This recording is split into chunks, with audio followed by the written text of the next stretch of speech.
my lovely viewers, welcoming you all in Biophilic with Pathak ma'am. आज के lecture में मैंने कुछ इम्पोर्टेंट टर्म्स लिखे हुए हैं जो कि आपको एक एक नंबर के क्वेश्चन के लिए जरूरी हो सकते हैं। तो देखते हैं, हम लोग 11th क्लास में सेल चैप्टर जो पढ़ रहे हैं उसके रिलेटेड ये चीजें हैं। जैसे कि सेल ऑर्गेनेल्स में कई ऐसे ऑर्गेनेल पाए जाते हैं जो कि नॉन मेम्ब्रेनस होते हैं, कई ऐसे होते हैं जो सिर्फ सिंगल मेम्ब्रेनस होते हैं एंड कुछ ऐसे होते हैं जो कि डबल मेम्ब्रेनस होते हैं। तो उन तीनों चीजों को इस वीडियो में हम लोग पूरे तरीके से जानते हैं। तो सबसे पहले मैंने लिखा है जो कि नॉन मेम्ब्रेनस स्ट्रक्चर है, यानी कि विदाउट एनी मेम्ब्रेन। जैसे कि पहला मैंने लिखा है राइबोसोम। राइबोसोम जो कि एक ऐसा सेल ऑर्गेनेल है, ये भी मैं बता देती हूँ, जो कि यूकैरियोटिक कोशिका में भी पाया जाता है और प्रोकैरियोटिक कोशिका में भी पाया जाता है। ठीक है, और इसके साथ साथ दोनों सेल्स में पाए जाने के साथ साथ ये एक नॉन मेम्ब्रेनस स्ट्रक्चर है। ठीक है, दूसरा है साइटोस्केलेटन। अब यहाँ से जो शुरू होती है चीजें, ये सिर्फ और सिर्फ आपकी यूकैरियोटिक कोशिका में पाई जाएंगी, यूकैरियोटिक सेल्स में। जैसे कि साइटोस्केलेटन, साइटोस्केलेटन में माइक्रोट्यूब्यूल है, इंटरमीडिएट फिलामेंट है और माइक्रोफिलामेंट है। माइक्रोट्यूब्यूल जो होते हैं वो ट्यूबुलिन प्रोटीन से मिलकर बने होते हैं, और इसके साथ साथ इंटरमीडिएट फिलामेंट और माइक्रोफिलामेंट, इनको हम डिटेल में पढ़ेंगे जब हम साइटोस्केलेटन टॉपिक के अंतर्गत आएंगे। तीसरा है सेंट्रिओल। सेंट्रिओल क्या होती है? इन सेंट्रोसोम को बनाने वाली स्ट्रक्चर होती है। सेंट्रिओल से ही मिलके सेंट्रोसोम बनता है। तो सेंट्रिओल और सेंट्रोसोम, सीलिया, फ्लैजिला, ये भी नॉन मेम्ब्रेनस स्ट्रक्चर है, यानी बिना किसी मेम्ब्रेन के पाई जाती हैं, और these are also cell organelles. ठीक है, और चौथा है न्यूक्लियोलस। न्यूक्लियोलस जो कि पाया जाता है किसमें? न्यूक्लियस में।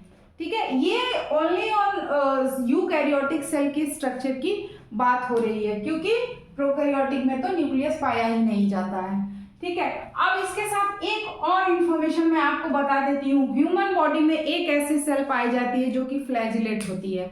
आप लोगों को अगर नहीं पता है तो मैं बताती हूँ, उसका नाम है स्पर्म। स्पर्म में आपकी जो टेल पोर्शन पाया जाता है वही एक्चुअली में फ्लैजिला होता है। क्यों? क्योंकि उसके भी ऊपर आप देखेंगे कि सेल मेम्ब्रेन की एक कवरिंग होती है ना, कुछ इस तरीके से। ठीक है, माना कि ये आपका टेल पोर्शन है, इस तरीके से स्ट्रक्चर होता है स्पर्म का।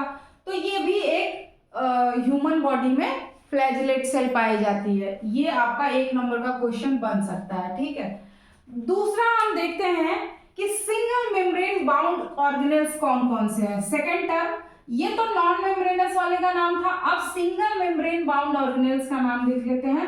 पहला है वैक्यूल, दूसरा है लाइसोसोम, तीसरा है गोल्गी एपरेटस एंड चौथा है ईआर। ईआर लिखा मैंने एंडोप्लाज्मिक रेटिकुलम।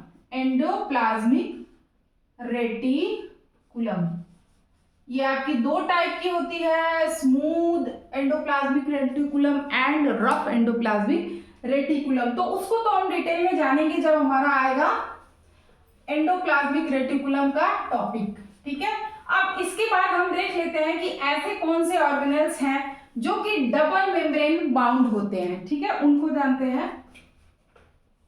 डबल मेम्ब्रेनस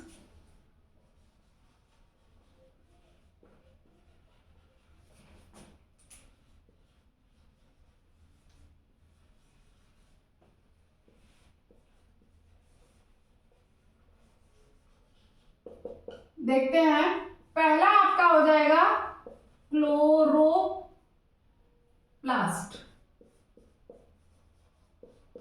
दूसरा हो जाएगा आपका माइटोकॉन्ड्रिया।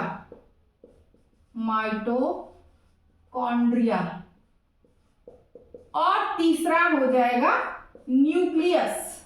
ठीक है, nucleus is also a cell organelle, है ना।